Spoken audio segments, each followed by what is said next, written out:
Good afternoon, ladies, and thank you for joining us in Far Above Rubies today. I'm so glad that each of you are here. Today we are on to the second verse of the Beatitudes, and if you missed yesterday's video, I encourage you to go watch that.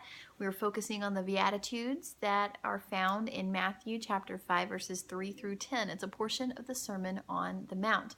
So if you haven't read that portion of Scripture, that's your reading challenge for today. If you have, I'm going to issue you Psalms chapter 46 because for me, it speaks to today's beatitude, which is, "Blessed are those who mourn, for they shall be comforted."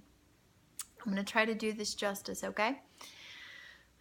Now, don't tune me out if you haven't lost a loved one lately, because grief and mourning can take many different forms. Maybe you are mourning the loss of a relationship, maybe the loss of a marriage even. Maybe your loss is of friendship never to be recovered. Pastor's wife in the group, maybe your loss is someone that you invested in over and over and over and they've walked away from the Lord. Maybe that's your grief and where you're mourning at right now. Maybe you're mourning betrayal that's come into your life and you are feeling grief over this situation. Or maybe you are mourning the loss of someone you love, a husband, a mother or father, a sibling, maybe a friend. But this promise is from the lips of Jesus, my sweet sister, and it says, "Blessed are they who mourn, for they shall be comforted." Now, I'm sending you to Psalms chapter 46 because what I associate with grief and mourning is this, that you feel like your world is falling apart.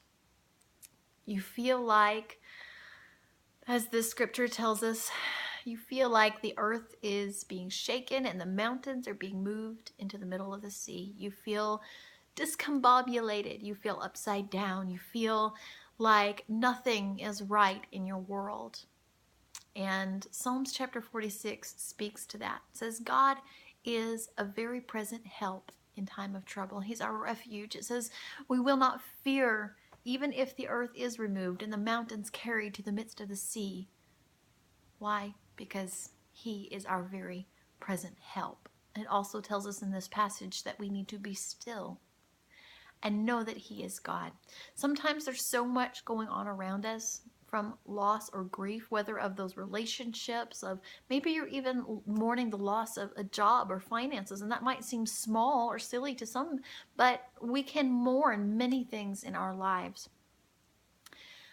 In those moments, in those seasons where things are topsy-turvy, where we're mourning or grieving a situation, we can get so caught up and so wrapped up in trying to hold it all together ourselves, in trying to hold our lives and our situations together with our own hands, that we need to be still.